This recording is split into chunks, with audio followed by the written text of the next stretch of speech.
So viewers, welcome to D-Life, the Indian community which encourages low-carb ketogenic diet for obesity, weight loss, PCOS, and various other metabolic syndrome.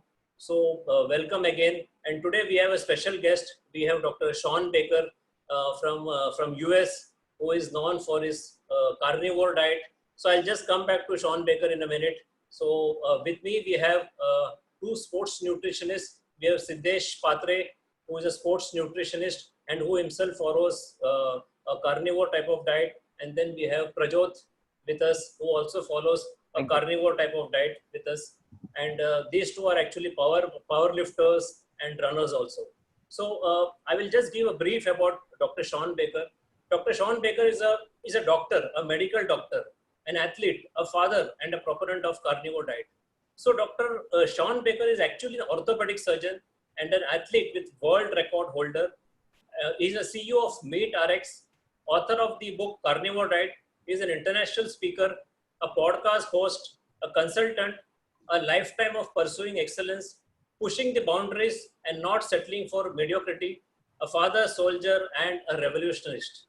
So once again, let me also clarify to the viewers, the purpose of introducing or discussing a carnivore diet is not to push meat in India. No, for all practical purposes, I am a vegetarian. But however, we are all open to having various options for various diseases. And what we have seen is Dr. Shawn Baker has shown a lot of success stories when it comes to autoimmune disease using a carnivore diet. So viewers, I want all of us to have an open mind and see this. And let me tell you one thing, that you can eat meat, fish or egg depending upon your religion and your belief. So do we want everyone to eat this way? No need. You can follow an optimal low carb ketogenic diet for a very healthy way of life. However, if you have an autoimmune disease, I think you should give a try to this carnivore diet. And is this diet required for an optimal way of life? No, I don't think so. However, if it is peak performance, then you should try carnivore diet. So Dr. Shawn Baker, welcome to India virtually. So I hand over the session. Do you want to say something? Please tell us about your journey and how this carnivore diet has actually benefited you personally and many of your followers. Dr. Shawn Baker. Yeah, thank you very much for that wonderful introduction. I've actually had several interviews in India now, so it's very interesting. We have quite a few folks on our MeatX platform that are from India that follow the carnivore diet. So you two guys are not alone in India. I know there's many more of you, and there's obviously a lot of folks in India. 1.3 billion or so, I believe. My story, I was a sort of a standard, very busy orthopedic surgeon taking care of people with various issues. Replacing joints, knees, hips, shoulders, treating broken bones, doing sports surgeries, and so on and so forth. And as I got into my mid-40s, I started to see a decline in my health, despite competing at a very high level as an athlete. I'd won world championships in different sports, and I saw that I was developing metabolic syndrome and blood pressure issues, and so on and so forth. So I went on a long nutritional journey that lasted me about 5 or 6 years. And ultimately, I ended up just through trial and error, seeing what worked best for me, switching to a meat-based diet, which eventually got turned into something that was called a carnivore diet, which I wrote a book about. And in that time, my health has gotten basically the best it's been my whole life. And for whatever reason, I ended up inspiring a lot of people. Got on some fairly popular media shows that reach millions upon millions of people in the U.S. and other parts of the world. And so we've gotten hundreds of thousands of followers, and tens of thousands have now tried it. And the vast majority of them have noted tremendous improvement in a whole host of issues. And you point out low carb diets and ketogenic diets do work pretty well for metabolic type diseases. Diabetes, it's pretty reliably lowers people's blood sugar, often lowers their body weight. They lose body fat often. They lose blood pressure tends to normalize. And we see that with what we're doing within this carnivore community as well. But we see a lot more things. It seems to be a much more powerful intervention. It's particularly, as you pointed out, people that have inflammatory disorders or particularly autoimmune disorders, things like Crohn's disease, ulcerative colitis, rheumatoid arthritis, even a lot of the mental health disorders, things like asthma, which actually has an autoimmune component. So we see this profound resolution of many, many of these really complicated lifelong illnesses that get better by using this meat-based approach. And so as I have been doing this for several years now and kind of been one of the foremost advocates of this diet and really developing a community and collecting data, we are now at the stage where we've gotten Harvard University. They're in the middle of finishing a study that they've done on the carnivore population. I'm currently fundraising for a clinical intervention trial because I think that the medical community needs that to more widely adopt this. But regardless, we are getting just tremendous results. And I know in India, there's a little bit, a different situation. Obviously you are many people, as you pointed out earlier, a lot of vegetarians within India, and there's various, variations on that. Some will eat eggs, some will do dairy. And then, when the meat eaters, and obviously there's problems for eating certain types of meat, beef in particular. And so you have to figure out, if you wanted to make it work in India, can you substitute other meats? And sure, there are people that are doing that. We have two right in the chat right now that can probably talk to you about how they manage that. I personally have never been to India. I'd love to visit someday. Maybe I might want to avoid certain areas if I get called out for being a meat eater. But, because in the U.S., we tend to eat different cuts of meat, including beef. Now in India, obviously, you might have to preference things like lamb and goat and chicken and, maybe pork, and I don't know, if water buffalo is or is not, or what things are allowed. You guys would better know that than I would, but you can certainly make it successful anywhere. Now the question is cost. If we look at India as a whole, you guys, as you probably are aware, there's been a huge increase in the amount of heart disease, a huge increase in the amount of diabetes, and then the obesity is coming up, and I think that has to do with going away from more traditional foods. You talked about butter and ghee, but that's being replaced with, say, things like palm oil and some of these other processed oils, which have sort of inundated the Indian cooking. And, as you get more and more westernized influence on food, the junk food, the processed food, the health is going to deteriorate. So I don't think an old food like meat, which has been around, and as you pointed out, in India was once a great nation of largely meat eaters. And, for various reasons that shifted. And there was a time when that was widely accepted. And some people say India was never conquered when they were meat eaters. And so I don't know how much truth there is to that, but that's some of the historical stuff that I take perspective with. So, Dr. Baker, so which are the specific autoimmune condition where people can benefit if they shift to a more non-vegetarian based diet? Well, and I don't want to even say non-vegetarian based, because my experience is with a purely carnivorous diet. So, I mean, when people go on a fully meat-based diet, that means no fruits, no vegetables, no sugars, no honeys, no seeds, no nuts, no grains. I mean, no rice. I mean, completely meat-based. That is where we're seeing the biggest results and the biggest impacts. And, the meat has to have enough fat in there. So it has to be, a fatty enough meat so you can get the required caloric intake, the energy needs, and some of the essential fatty acids and other nutrients that come with the fat. We are seeing almost all autoimmune diseases respond, whether it's multiple sclerosis, whether it's Crohn's disease, rheumatoid arthritis, psoriasis, eczema, asthma, really anything you can think of. If it's reasonably common, I've seen someone either completely resolve and come off all medications or significantly improve. Now, has it worked 100% in every single person?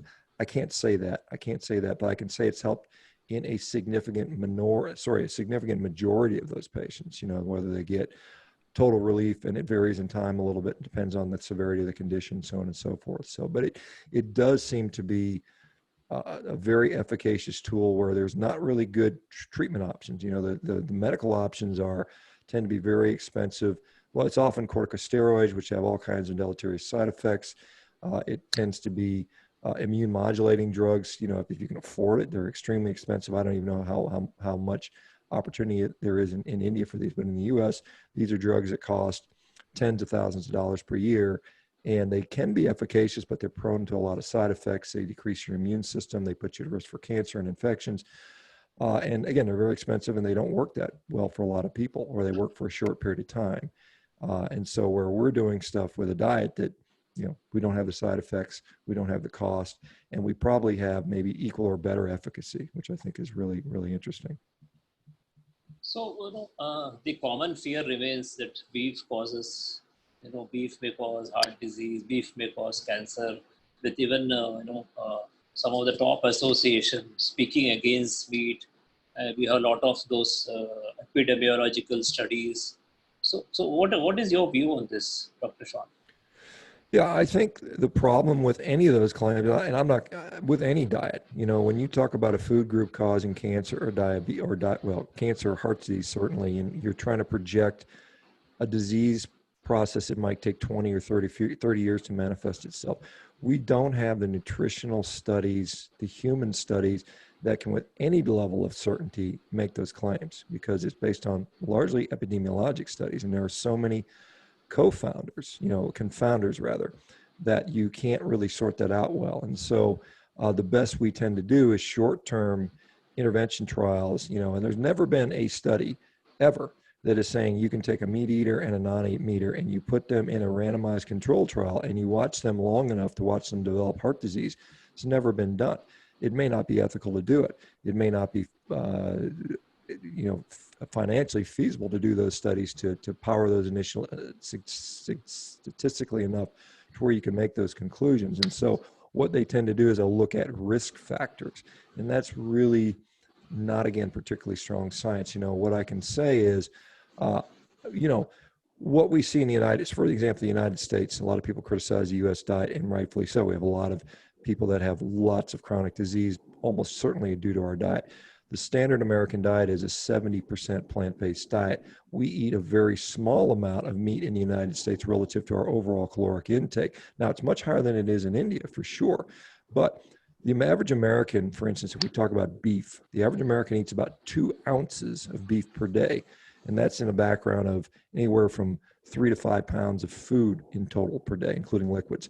So to attribute disease outcomes from something that's only 2 ounces relative to all this other stuff, when we're eating all the seed oils and the sugars and the highly processed grains and the highly processed refined carbohydrates. And that's been a recent addition to the diet, as is the increase in chronic disease. If we go back 100, 150 years, the number of people with chronic disease that we see now is nowhere near what it is now. Now, again, people argue that's life expectancy. We lived, turn of the century, we were living to 45. Now we live to 77 or 76 in the U.S. The life expectancy in India is something like 67. Even though you're vegetarian, much more vegetarian than we are, for sure. Why is the life expectancy so low? Now, some people will attribute that to poverty and access to care and different things that are out there. But at the same point, if you're going to make the argument, like, here's another example: Hong Kong, which is 7 million people, eats the most meat of any population in the world, 1.5 pounds of meat per day per average person. They live longer. Their life expectancy on average is something like 84. So again, if you want to use these epidemiologic studies, and I don't use them as saying they're good evidence, but we just don't know. And so I'm more apt to tell you, let's look at what is going on with you today. If you're a diabetic and your blood sugar is very high, or hemoglobin A1C is very high, and you go on an all-meat diet, I will tell you almost with 99% certainty that hemoglobin A1C will fall into much lower range and perhaps even completely normal ranges. Your blood pressure may normalize. Your obesity levels, your visceral fat, that's the fat around the organs, the liver, the pancreas, the heart, the kidneys, the omentum, will likely reduce and normalize. Your inflammatory markers will likely improve and come down. Your body composition will improve. And to me, that is a better assessment of your current health and also likely a predictor of your future health. Now, we can't predict the future. I'm not going to tell people that by going on a carnivore diet they're going to live long, because I don't know that, and I don't think anyone can make those claims. I think to do so is a serious estimation of what the literature actually shows. So I tend to stick with where are you at right now, and what can you do to improve that? And if you can get to a better level of health, that is something you should try to maintain, rather than worrying about, I'm going to get cancer in 20 years, I'm going to have heart disease in 20 years, based on science that quite honestly is not very good science.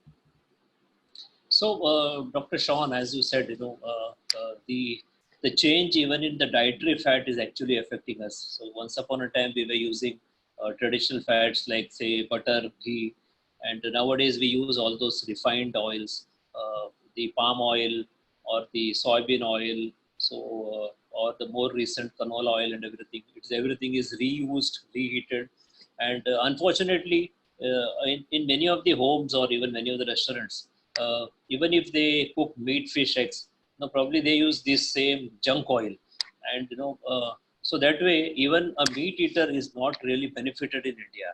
So this is really a sad fact, and I wish that people should realize this, and the minimum thing they can do is to get back to fats. And even we believe that animal fats are good. So for us, for India, the animal fats are butter and ghee. So while the other type of fats like lard, sweat may not be too popular, and maybe used only in certain households, a very few percentage. For most of us, the animal fats are butter and ghee, which I think if most of us shift to that, that itself is the first step. And the amount of autoimmune disorders which we see in India is also great. I mean, it is too much. So whether it is a simple condition like psoriasis, so people keep taking steroids and then they become obese, and they don't have any solution. They suffer socially also, showing a bad skin. So similarly, there are various other autoimmune disorders, maybe irritable bowel syndrome. This is something which very very common, and caused by all this modern processed food, and people unnecessarily suffer, and they actually avoid good nutritious food, whether it is meat or fish or eggs, provided of course it is cooked in proper cooking fat. So that's how it is. The other factors like we are very curious to know is meat a complete food for humans? I mean, does it provide all the nutrients, all the micronutrients? So I'm very, very curious to know about this particular aspect, and our viewers will also be curious to know. Yeah, that's a great question. I mean, there are certainly people that would tell you absolutely it is. There are people that have lived for many years with basically a completely meat-based diet.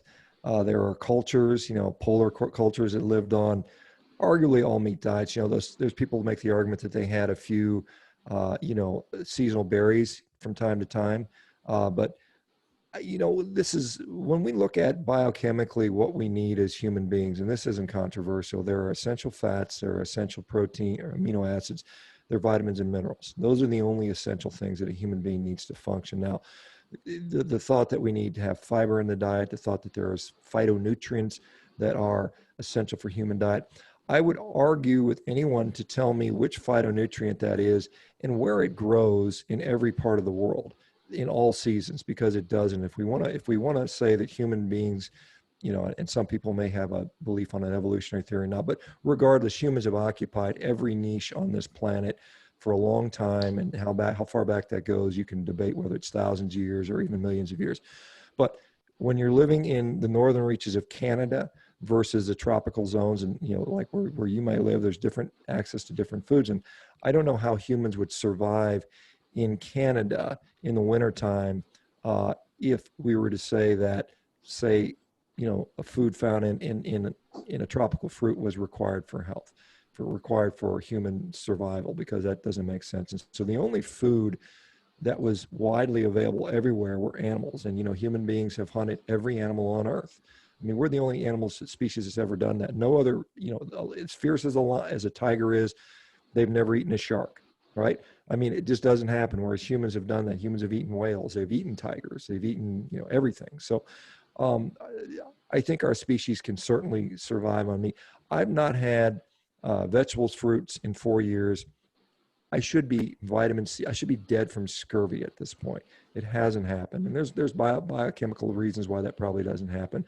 We know that going back to some of these polar explorers back in the early parts of the 20th century and late 19th century rather, that they knew that scurvy was prevented by access to fresh meat. So as long as you could eat meat, you didn't contract scurvy, and it would cure scurvy, in fact. So there is enough, because vitamin C is the one that always people point out when they say, well, it's hard to get vitamin C in meat. Well, there is enough to do that. And also that this is the other thing that's important to understand. We have something called the RDAs, or the required daily allowance of food, or recommended daily allowance of food rather, or um, recommend daily allowances of different nutrients. And those are based upon assessments of people eating a certain type of diet. Largely, it's a carbohydrate-based diet, it's a grain-based diet. And so when we're eating a grain-based diet, which is obviously part of an Indian diet, you're going to find that you're going to have a harder time absorbing certain nutrients. A lot of the minerals, things like zinc and magnesium and iron and calcium, and all these foods, when you're eating legumes and phytic acid, it prevents the absorption of all these certain vitamins. Polyphenols, for instance, blocks the absorption of essential fats and amino acids. So when your diet is high in these plant foods, your nutritional requirements actually go up. When you're not eating those foods, you're not having that inhibition. And so now your magnesium requirement, which so many people are now deficient in magnesium, when you're on a meat-based diet, magnesium is a cofactor for carbohydrate metabolism. So when you're on a meat-based diet, guess what? You don't need as much magnesium because you're not needing to deal with carbohydrate metabolism. When you are on a low-carb diet, for instance, your thiamine requirements actually will go down. If you're not eating a lot of phytic acid, which you would get from beans and legumes, your zinc requirements will go down now. So at the end of the day, we can't say with 100% certainty, but what we can say is we've got a lot of people that have done this, and there are a lot of historical populations that have done this, and there doesn't seem to be a problem. Now, the same argument could be made for people that go on a vegan diet, successfully do that. Now, the exception is they all know that they're going to have to need, B12, or they'll seriously get diminished in that. They have to supplement. And many people would argue they're low in other things, but that's not the point of this discussion. My argument is it seems to be complete for human beings. Now, some people can say if you eat certain, organ meats and dairy and seafood, you can make it match the RDA numbers. You can certainly do that. Do you need to do that? I would say I'm not sure you even need to do that. And what I like to say is, how do I determine how someone's healthy? Even measuring serum levels of blood. Like I could say, I could put you on a whatever diet and I could say a serum level may be lower. Does that mean you have an actual clinical deficiency? Or does that just mean you don't have much in your bloodstream right now? Because it's very different. So we don't even have good ways of assessing those numbers. So we have to look at what are the signs of clinical deficiencies, what is actually going on clinically. I'll go back to another instance from the early 20th century where they looked at thiamine. Thiamine deficiency leads to beriberi. And we saw that with a lot of people eating polished rice, by the way. Beriberi is either a neurologic or cardiovascular disease, depending upon which manifestation, whether wet or dry beriberi. And they saw that when they did studies looking at animals, that animals that were fed a high carbohydrate diet, if they had low levels of thiamine, they would get the disease. But if they were on a low carbohydrate diet and they had the same low levels of thiamine, they would not get the disease. So again, it's unreliable to even look at serum levels because the background diet makes requirements change. I don't know if that, so the answer is no one really knows for sure. And I don't know that we can find out definitively. It's a good, interesting question. It would be fun to do a study on that and see, what levels are, how do we assess this? But the problem is a lot of these nutrient levels, it's controversial and unclear what is clinically validated as saying deficiency versus, your levels are low. Does it make a difference or not? So Dr. Baker, can you explain us in short this concept of nose to tail? I mean, this is something which is not discussed much in India, whereas I find generally in the international community, especially in the low carb keto carnivore community, this is discussed. So can you just throw some light on this? Yeah, I believe you said nose to tail. Is that correct? Yeah. Yeah, so that's basically just eating all the animal, the whole animal, basically not wasting any, not throwing away. There's parts of the animal that many, if we want to look at pattern ourselves off of indigenous tribes that have survived, they don't waste food. They can't afford to waste food. So they eat every part of it. There's other people that will say that because they do that, that is the optimal way to live. We know that certain organs, for instance, liver is tremendously rich in vitamin A. It's tremendous. It's got vitamin C, whereas in greater amounts in other parts of the body, people will eat, the brain, for instance, they'll eat the thymus, the pancreas, the kidneys, all these different body parts. Some people, they'll boil the bones and make bone broth. You know, there's lots of ways, and that may be, well, that's certainly a more nutritious approach. There's some controversy. Is that necessary? Do you need to go that far? You know, I see a lot of evidence that that argument is, you know, you can make arguments either way on that, but a lot of people do like that. You know, they feel like it's honoring the animal more. You know, it's because, you know, this animal is dying for your food, or for your food, for your nourishment. And just to be clear, no matter what you eat, whether it's a purely vegetarian diet or even a vegan diet, there are going to be animals that are dying to produce that food. I mean, anybody that sort of is under the misconception that you're guilt-free because you're not eating an animal, they need to sort of maybe step outside and look around a little bit, because any farmer will tell you that lots and lots of animals go, and death goes into food production regardless of where it comes from. And so some people will say, in fact, there are many people that will say from an ethical standpoint, if I just kill one large animal and that feeds me and my family for 6 months or a year, that results in less death than if I were to eat grains and, you know, legumes and all these things, where literally thousands of small animals will die. And, you know, it depends on which animal do you value their life more. So I think an ethical argument can be made, you know, depending on how the food is raised. And there's a big discussion about, you know, not only what the food is, but how is it raised. And I think that's it has very important environmental implications. But the nose to tail concept is pattern off of indigenous tribes. You know, my sort of caveat to that is, those people typically are in a subsistence situation where, you know, they don't have many calories, and so they have to eat everything they can get, which is where, quite honestly, most of the world has been for much of the time, until industrial populations have come in and made food production a lot more efficient and cheaper and going to masses. And now we have opposite problems. We have obesity, metabolic disease, and all these diseases of chronic oversupply and diseases of affluence. Whereas before, you know, there may have been a time when we were able to, there were not many people on the planet, and we had access to larger and larger animals and more easy nutrition, and we weren't in the subsistence situation. So I don't know what was going on back then. We can make the argument that maybe they, you know, because some people say, I don't really like eating the hoof of an animal, or, you know, or the tendon's really chewy. And maybe if you had a big animal and lots of them, and you didn't run out, you would say, I'm going to skip those and just eat the stuff I like.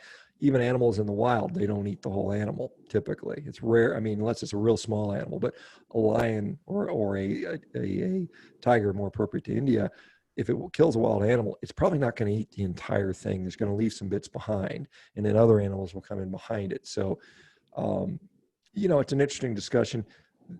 Undoubtedly, when you put it on paper and you stack up a diet that includes organ meats and some of the other things, you're going to come out higher in a number of nutritional categories. And there's I think a very strong case can be made to do it that way.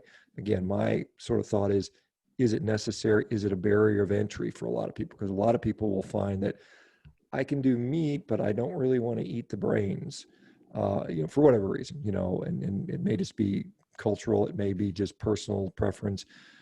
And so I want to find out what is the, you know, minimal effective entry point that still gets results, and what's required and what's not. And I think that's an interesting discussion.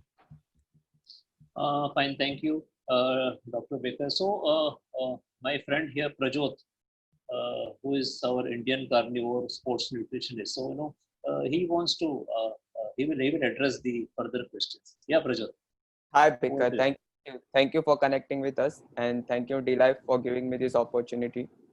So being from a sports background, my question would really be on a performance-based centric questions.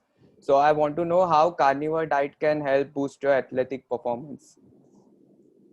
Yeah, that's a great question. So, so a number of things. When we talk, and it's going to, you know, obviously different sports require they have different demands, but I've seen pretty much across the board in a number of high level, including Olympic and professional athletes that have adopted carnivore diets very successfully and have seen improvements in performance. And so I think there's a couple ways you can look at it. You know, there's, you know, what's going on metabolically.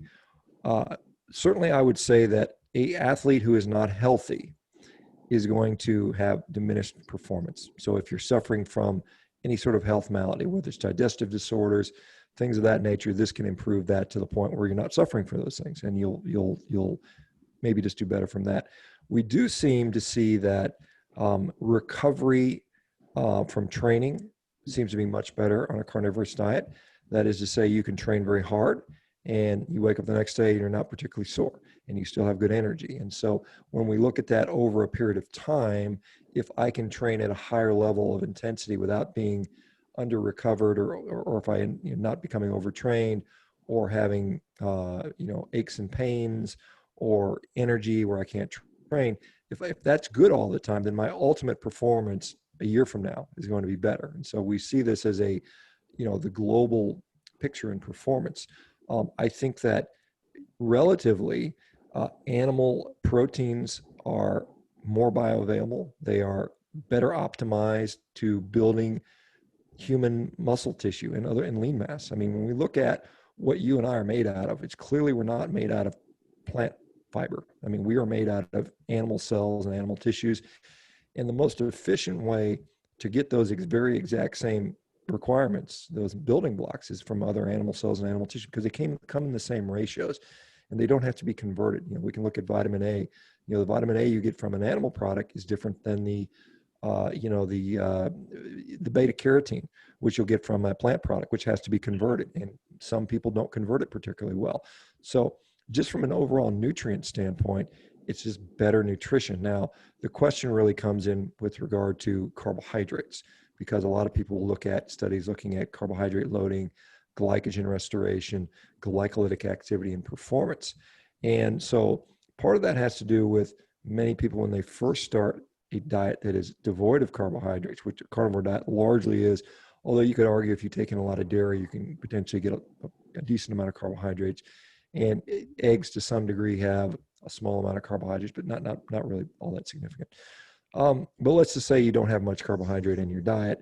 Well, for certain activities, particularly highly glycolytic activities, where glucose is a predominant fuel, what you see over time is those same glycolytic activities at the same intensity start to depend more and more on fat. It's not that you completely go away with using glucose, but your level of intensity, what you can do with fat, goes up and up. And so there's a point where you still have to tap into that top fuel, that glycolytic activity. And so we see that glycogen utilization as you get better and better fat adapted goes down a little bit. So you don't deplete the glycogen as much, particularly a carnivore diet versus sort of a standard ketogenic diet when it's designed for athletes tends to be higher in protein. So if I look at, again, I don't know what the numbers look like in India, but in the American population, the average person consumes about 15% of our calories from protein, maybe even as low as 12, and maybe as high as 16, depending on what study you're looking at. A carnivorous-based diet for most people translates into about at least 25, maybe 30 to 40% of your calories coming from protein. And so we know that protein has a pretty good gluconeogenic potential. Amino acids are a pretty good proxy for that. Depending on how often you're training, if you're training once a day, maybe twice a day, very likely if you're getting adequate protein, you'll refill your glycogen stores, you'll refill your both muscle and glycogen and liver glycogen stores. Your body's efficiency at gluconeogenesis is upregulated. We see that with chronic low carb states and adequate protein. There's animal and human studies that show that. So I think with time, and for athletes, it may take you longer than the average person who's not trying to do athletic stuff. The average person who adopts a fully carnivorous diet, it might take them 3 weeks to 8 weeks to sort of adjust, whereas an athlete might take 2 months, even 6 months to fully adjust. Now, what I'm seeing for many people is body composition, lean mass seems to come pretty quickly, but it's that high-end glycolytic stuff that takes a little bit longer. And so that's been my experience. Again, we've got, like I said, I don't know, in the United States, we're kind of football crazy, and we're not talking about what we call soccer and you guys call football, but we've got the Super Bowl champions, the top NFL guys that are on the diet. And I guess maybe cricket would be the top. I don't know if that's the top sport in India or not, but yes. I suspect it would benefit the cricketers. Looking at the way that game is played, and I live in New Zealand, so I'm familiar with cricket. Looking at the way that sport is played, I think those athletes would do very well on a carnivorous diet, just based on how that what I see the way that sport is played. 100%. I completely agree with you that carnivore diets do help in recovery and muscle quality, improving in muscle quality. My next question would be, would you recommend leucine for a lean athlete who find difficult to have red meat 3 times or 4 times a day to elevate mTOR for muscle protein synthesis? Yeah, so when you talk about mTOR is, mammalian targeted rapamycin. We know that's crucial in the pathway for muscle protein synthesis. We know that that can be triggered in the body approximately every 3 to 4 hours. And so as an athlete that is trying to maximize muscle growth, if that's their main priority, then it probably makes sense to stimulate mTOR fairly frequently, maybe say every 4 hours throughout the waking day. We know that one of the triggers for that, one of the main triggers of that, is an amino acid called leucine. I think that either alanine or arginine is secondary, and I'm blanking right now, but leucine in the quantity of about 2.5 to 3 grams per dose, and that very easily comes from animal proteins. If you get that from plant proteins, it can be very challenging. Now, soy will be maybe the better source of leucine among the plant protein choices, but there are some downsides to soy, which I'm not going to get into now. But so I think that yes, if you want to put on muscle, maybe eating more frequently. I think you have to do obviously the resistance training. There's probably evidence that, probably most people would argue some sort of caloric surplus is going to help you to put on muscle and weight. And that can be challenging on a carnivore diet for some people because the food is very satiating as opposed to a refined carbohydrate diet where it's very easy to overeat excess calories. And so when you go to a strict meat diet, which includes enough fat, it's very satiating. That's why many people lose body fat. They lose weight very quickly, in many cases, just because of the satiety factor. And they don't feel that they need to eat throughout the day. So as an athlete, you might have to just almost force yourself to beyond satiety, particularly if mass gain is your goal. How important do you think salt is for an athlete? Great question. I think that obviously electrolytes and particularly sodium sodium's probably the most. When sodium's taken care of, the other ones tend to fall in place pretty well for the most part. I think if you're sweating a lot and you're losing a lot of salt through the sweat, then it's probably reasonable to replace that. How much we need, that's a bit of a controversial topic. I think that really, for the most part, as human beings, I think we're pretty well regulated. If we're eating what I call a species appropriate diet and we're living in a species appropriate way, the way we're designed, then there's pretty good biofeedback mechanisms in place. And so that is to say, if I feel thirsty, then I should drink something. If I feel hungry, I should eat something. And then I may get a craving for salt, or I put salt on my food to taste. Now, you clearly know if you over salt something, it's no longer palatable. It's like, I can't eat this, there's too much salt. So I think there's feedback mechanisms to say, look, that's too much salt, and you might find that this food tastes a little better with a little bit of salt on there. And so that's, for most people, I think that works pretty well. But I do say for athletes that know, like in advance, like I'll do this, if I'm going to do a workout where I know I'm going to be going really hard and sweating a lot, I might supplement some salt in a decent amount of water, just to sort of increase the intravascular and intramuscular fluid that I have, which will often translate into better performance. And so I do that, knowing that I'm going to be sweating and knowing I'm going to be working hard. So I do think it does play a role. Thank you. Siddhesh, you can take over now. We still have just around 15 minutes to finish off. Yeah. Hi, Dr. Baker. And first of all, thank you for joining us. So I would like to tell you that I have been on this carnivore diet since past 1.5 years. And the muscle quality that I see and the improvement in strength is like another level. Okay. So my biggest question is that if I eat only muscle meats, okay, and if I completely eliminate dairy and even bone broth for that matter, where do I get my calcium from as an athlete? So as an athlete, as a power lifter, obviously my calcium levels will deplete, and I would be needing more calcium. So how do I replenish those? Yeah, that's a great question. And the answer to that, And I just had this question. I just had this discussion on another podcast. Now, some people will say that, people would traditionally eat dairy. My argument would be that, and again, this depends on what your thoughts are on an evolutionary argument, but dairy, domestication of cattle and dairy goes back maybe 10,000 years, depending on what parts of the world. So we probably always did not have access to dairy in our diet. And so the question, some people will say, well, maybe humans crunched up small bones, or they boiled the bones and got some calcium leached out into the broth and stuff like that. And the question becomes, well, what about before they were able to boil the bones? And, so that's a very good question. And so the things that we see that, like when we see people, for instance, high protein diets traditionally have been thought to cause loss of calcium, because what we see is when you go on a high protein diet, you get more calcium in your urine, hypercalciuria. And the thought was, well, it's coming from the bones. But more recent investigations have shown that high protein diets actually result in greater absorption of calcium.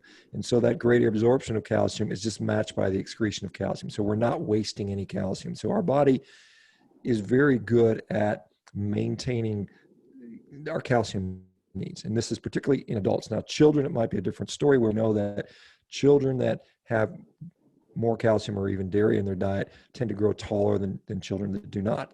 And so there's decent evidence that points to that. But we can look at some of the more, and again, there's a fellow by the name of Walter Willett, who is, many people in the low carb community don't like him because he's sort of really been plant-based focused.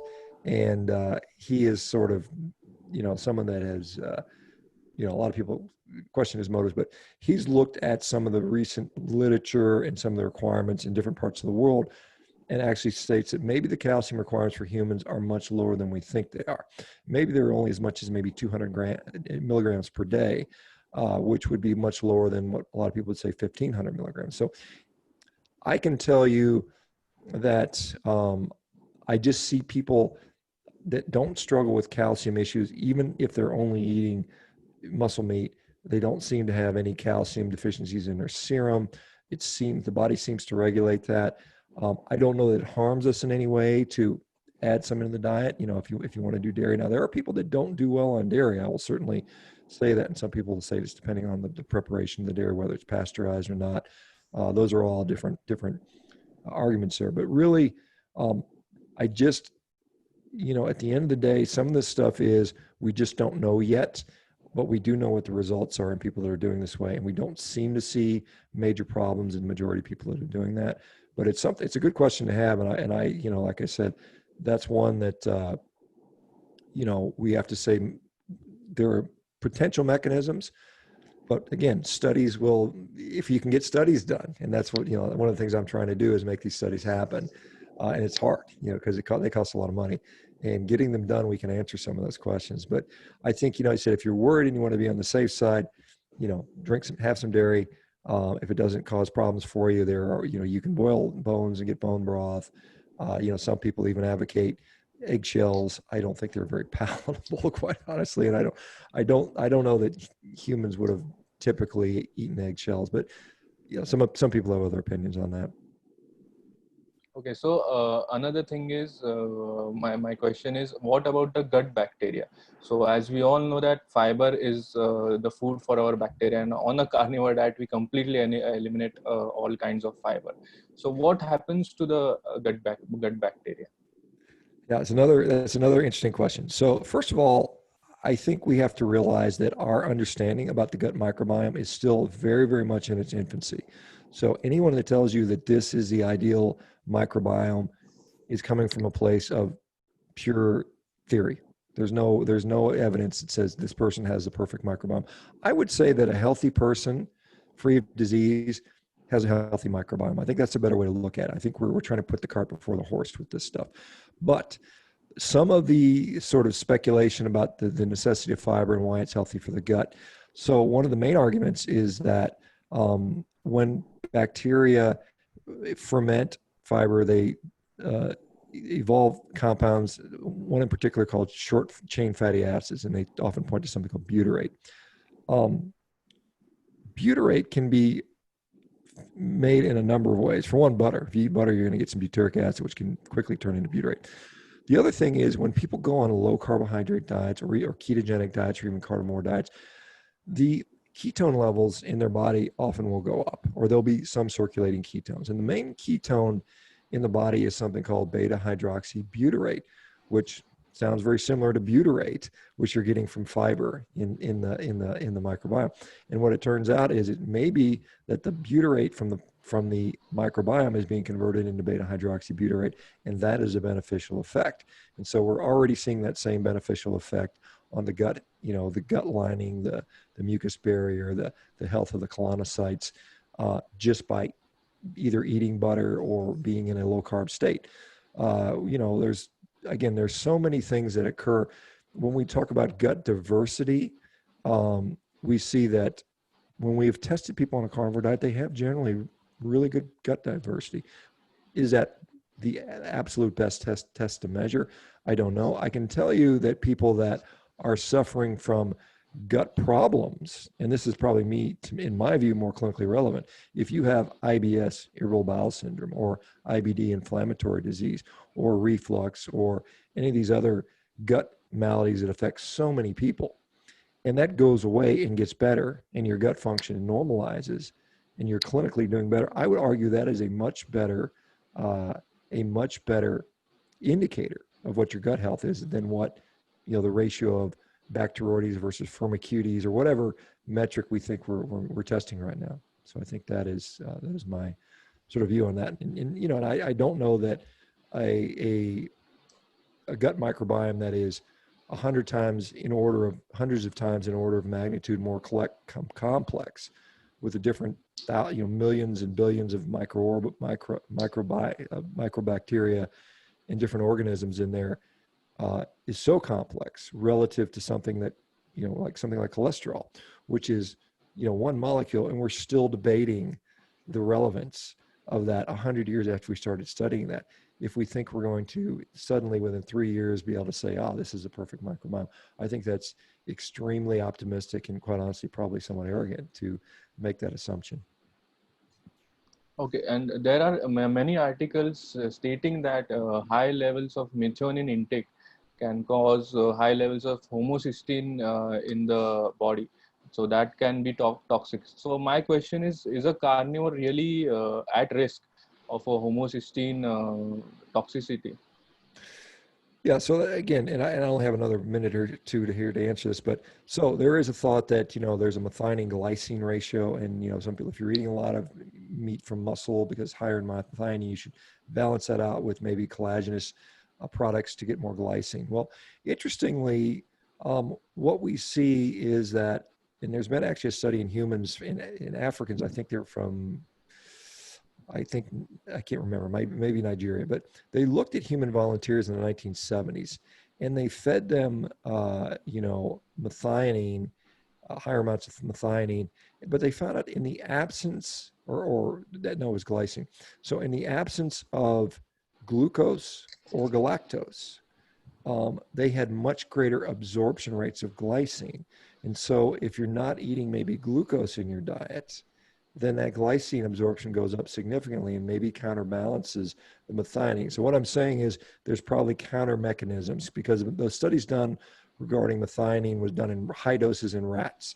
And so I'm saying, well, yeah, that's nice to know, but does that apply to humans when we see it in humans? And so what I'm seeing, again, in the people that have shared their homocysteine level labs with me, and I've seen many of them, I'm not seeing a disproportionate elevation in homocysteine in most people. Now, there may be people that have a genetic mutation, and honestly, we don't know really what the significance of an elevated homocysteine level is in all people. It might be that it's bad in certain populations, it's not in others. And so again, it's, there's a lot of unknowns here, unfortunately, and that's why I try to kind of step away from biomarkers, and I want to look at people's actual disease, their actual health. And I think that's ultimately, I think it's a more helpful way to look at things.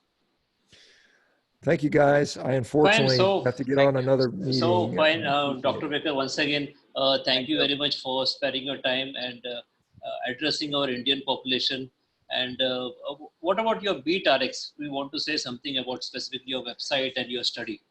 Yeah, so we are a large community, thousands of people and growing daily, and we do have members from all over the world, including India, that join us. We have meetings. I have a meeting every single day. In fact, I was in one just an hour before this one. So every single day at 9 a.m. Pacific time, which is I think 9:30 Mumbai time. We have an Indian guest that's there almost in every single meeting.